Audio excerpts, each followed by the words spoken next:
Hello student, success coaching classes में आपका स्वागत है। यदि आप चैनल में पहली बार आए हैं तो चैनल को सब्सक्राइब कर लें और बेल आइकन को ऑल में प्रेस कर लें ताकि आने वाले सभी वीडियो का नोटिफिकेशन टाइम पर मिल जाए।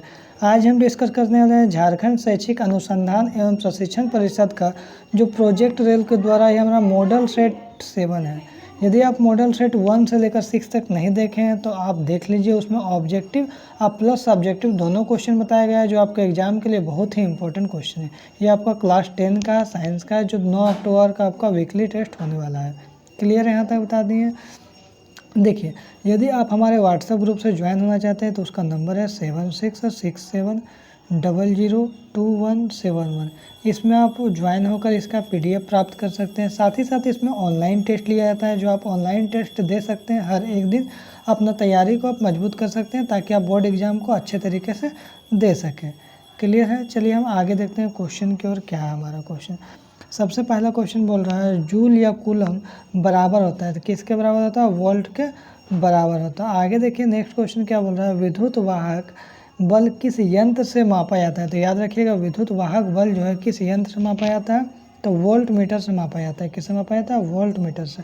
आगे देखिए घरों में जो विद्युत परिपथ जो रहता है सामूहिक रहता है उसको समांतर क्रम में रहता है, मतलब एक दूसरे से इसमें है फिर यहाँ से यहाँ फिर यहाँ से एक दूसरे से समांतर क्रम होता है। ये जगह यदि आपको स्विच काटिएगा तो सब बंद हो जाएगा। आगे देखिए यहाँ पर मानव शरीर का जो प्रतिरोध होता है क्या होता है? तो याद रखिएगा 30,000 ओम होता है मानव शरीर का प्रतिरोध।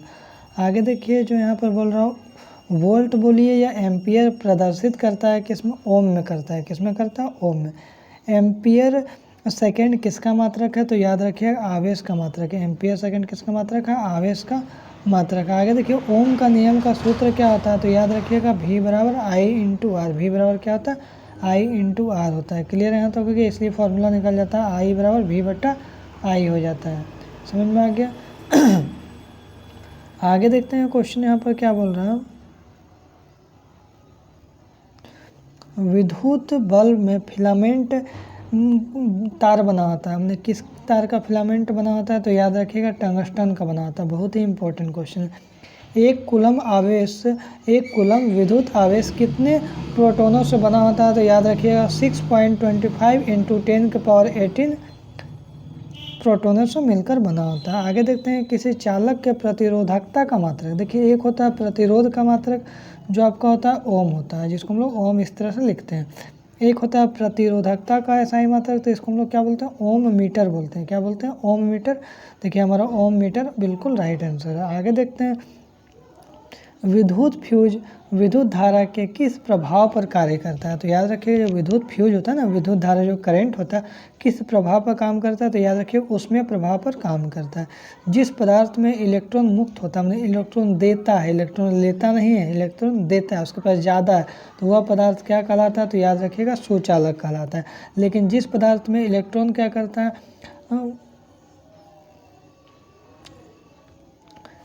इलेक्ट्रॉन लेता है, उसको हम लोग क्या बोलते हैं? अचालक कहलाता है। आगे देखते हैं शुष्क सेल में ऋण टर्मिनल किस धातु का होता है? शुष्क सेल होता है जो बैटरी होता है उसमें ऋण टर्मिनल जो होता है किस धातु का बना होता है? तो याद रखिएगा जस्ता का बना होता है। किस धातु का बना होता है? जस्ता का बना होता है। आगे देखते हैं एक सूखा सेल के टर्मिनलों के बीच विभवांतर होता है कितना? तो 1.5 वोल्ट होता है। आगे देखिए विद्युत धारा की प्रबलता का SI मात्रक क्या होता है? तो याद रखिएगा विद्युत धारा का प्रबलता का SI मात्रक आपका एम्पियर होता है। यदि विद्युत धारा बोले फिर भी SI मात्रक एम्पियर है, यदि विद्युत धारा का प्रबलता बोले फिर भी SI मात्रक एम्पियर है, दोनों का मात्रक सेम है।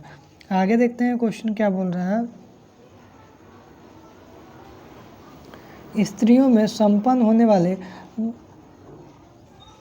प्रजनन चक्र को क्या बोलते हैं? तो हम लोग रजोधर्म भी बोलते हैं, मासिक धर्म भी बोलते हैं, मासिक चक्र भी बोलते हैं। तो इनमें से सभी इसका राइट आंसर हो जाएगा। निम्नलिखित में से कौन लैंगिक जनन संचरित रोग नहीं है? तो टाइफाइड क्या है? लैंगिक जन संचरित रोग नहीं है। गुणसूत्र कहाँ पाया जाता है? तो याद रखिएगा कोशिका के केंद्रक में पाया जाता है। गुणसूत्र कहाँ पाया जाता है? कोशिका के केंद्रक में। बीजांड की दीवारें मोटी होकर बनती है। तो बीजांड की दीवारें मोटी होकर क्या बनती है? बीजावरण बनता है। क्या बनता है? बीजावरण बनता है। आगे देखिए DNA कहाँ पाया जाता है? तो याद रखिएगा कोशिका के केंद्रक में क्या पाया जाता है? DNA पाया जाता है। एग्जाम के लिए बहुत इंपॉर्टेंट क्वेश्चन है। मानव भ्रूण का विकास होता है कहाँ पे होता है? गर्भाशय में होता है। कहाँ होता है, गर्भाशय। यौवन की आयु क्या होती है, तो याद रखिएगा आपको यौवन की आयु क्या होती है, 10 से 12 वर्ष होता है, लड़कियों में होता है। अंडोत्सर्ग कब होता है, तो याद रखिएगा अंडोत्सर्ग होता है जो रजोधर्म के जस्ट 12 से 14 दिन के बाद होता है। ऑप्शन नंबर ए क्या हो जाएगा, बिल्कुल राइट आंसर। मादाओं में प्राय कितने वर्ष की आयु में अंडोत्सर्ग बंद हो जाता है, तो याद रखिए इसका राइट आंसर क्या होगा, 50 वर्ष हो जाएगा। आगे देखते हैं यहाँ पर क्या बोल रहा है, गर्भ निरोध की विधि कौन सा है, तो याद रखिए कंडोम का इसका प्रयोग हो जाएगा, इसका राइट आंसर हो जाएगा। आगे देख लेते हैं क्वेश्चन क्या बोल रहा है, अलैंगिक जनन मुकुलन विधि के द्वारा होता है। किस विधि के द्वारा होता है, ईस्ट के द्वारा होता है। फूल में नर प्रजनन अंग कौन सा है, तो याद रखिएगा पुंज कैंसर होता है, ठीक है। आगे देखिए परागकोश में क्या होता है, तो याद रखिएगा परागकण होता है। ये क्वेश्चन पहले भी आपको करवा दिए हैं। आगे देखिए पुष्प पौधों में लैंगिक जनन किसके द्वारा होता है, तो याद रखिएगा फूलों के द्वारा होता है। मलेरिया उत्पन्न करने वाला मच्छर जो है मादा एनोफेलिस किस तरह के जल में उत्पन्न होता है, तो याद रखिए आपका गंदा जल में उत्पन्न होता है। आगे देख लेते हैं यहाँ पर क्या बोल रहा, हवा द्वारा परागन निम्न में से किन पौधों में होता है, तो याद रखिएगा गेहूं में भी होता है, मक्का में भी होता है, धान में भी होता है। तो इसका राइट आंसर हो जाए इनमें से सभी हो जाए। आगे देखते हैं महिला के मासिक चक्र की अवधि कितना होता है, तो याद रखिएगा 28 दिन का अवधि होता है। हाइड्रा में किसके द्वारा अलैंगिक जनन होता है, तो याद रखिएगा आपका मुकुलन के द्वारा होता है। स्त्रियों में संपन्न होने वाले प्रजनन चक्र को क्या बोलते हैं, तो मासिक धर्म, रजोधर्म, मासिक चक्र, इनमें से सभी हो जाएगा। निम्नलिखित में से कौन लैंगिक जनन संचालित रोग नहीं है, तो याद रखिएगा आपका टाइफाइड नहीं होगा। तो 30 क्वेश्चन डिस्कस किए। यदि आपको वीडियो अच्छा लगे तो लाइक शेयर एंड सब्सक्राइब जरूर करें। फिर मिलते हैं नेक्स्ट वीडियो में। Thank you so much.